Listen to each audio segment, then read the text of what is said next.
भरपूर येत असेल अशी प्रवृत्ती असेल तरी सुद्धा ओल्या फडक्याने तो म्हणणं स्वच्छ करत राहायचा. मोती चांगला असेल तर त्याचं लाईफ नक्की त्याला मिळतं. शिरवाडकरांचा फोन आहे, बघूया त्यांना काय म्हणायचंय. हॅलो, बोला. हा, मी ठाण्याहून अजय शिरवाडकर बोलतोय. बोला. तर मला साहेबांना विचारायचं आहे की आता एक मार्केटमध्ये केसी मोती नावाचा प्रकार आलेला आहे. तो केसी मोती म्हणजे काय आहे? तो उल्लेख केला बरोबर, करेक्ट. तर ते केसी मोती नसून तो केशी मोती आहे. म्हणजे त्या मोत्याचं नावच केशी मोती आहे. केशी मोती म्हणजे ना एक्झॅक्टली फुल्ली नॅचरल आणि ना कल्चर्ड.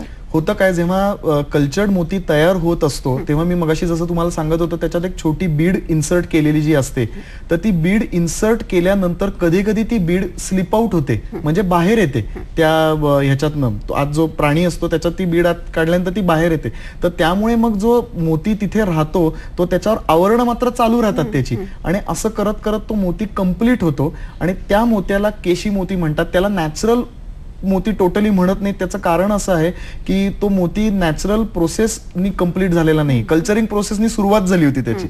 तर त्यामुळे पण अदरवाईज बघितलं तर त्याच्यात पूर्णपणे नेकरच असतं, जे अदरवाईज कल्चर्ड मोत्यामध्ये 80% जी आतली बीड असते, तर केशी मोत्यामध्ये पूर्ण ते नेकर असतं. त्यामुळे तसा तो नॅचरल पर्लच्या सगळ्यात जवळ असतो आणि म्हणून ओबडधोबड सुद्धा असतो कित्येक वेळा, कारण आत बीडच नाही धरायला त्याच्यावर काही. आता आपण निगेविषयी बोलताना तुम्ही उल्लेख केला होता की पाण्याने तो धुवायला हरकत नाही. अहो, कित्येक वेळेला गेलं ना तर असं सांगतात की पाणी त्याला लावू नका बरं का. तर मग इथे हे थोडंसं पारख कमी पडते किंवा पारखेला तो एक होऊ शकतो का मुद्दा? निश्चितच. कारण काय होतं, आम्ही जनरली बघितलं की लोक आम्हाला वेगवेगळे एक्सपिरियन्सेस सांगत असतात. मोती ते कुठे घ्यायला गेलेले असतात तेव्हा तिथे ते म्हणतात आमचे मोती चांगले आहेत. का चांगले आहेत? तर आम्हाला तिथल्या माणसांनी सांगितलं की हे गरम करून दाखवतो.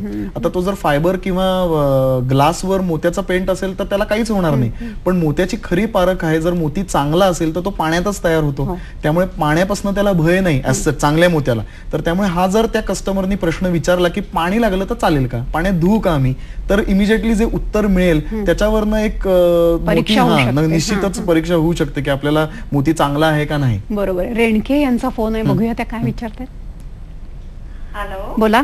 हा, माझा प्रश्न असा आहे दागू साहेबांना की आम्ही आता जसं सांगितलेलं आपण टूरवर जातो आणि मोतीचे दागिने घेताना आपण फसतो. अशा मोठ्या मोठ्या एक्झिबिशन मध्ये पण आम्ही कधी कधी मोतीचे दागिने बघतो. आम्हाला तुम्हाला हे विचारायचं आहे काय, आपण शक्यतो दागिने मोतीचे कुठून घ्यावा फॉर सेफ्टी? दागिन्याच्या दुकानातनच का असं काही एक्झिबिशन असतं तिकडे घेतलं तर आम्ही फसू शकतो का? महत्वाचा प्रश्न आहे. तर एक्झिबिशन बरीच लागत असतात, तर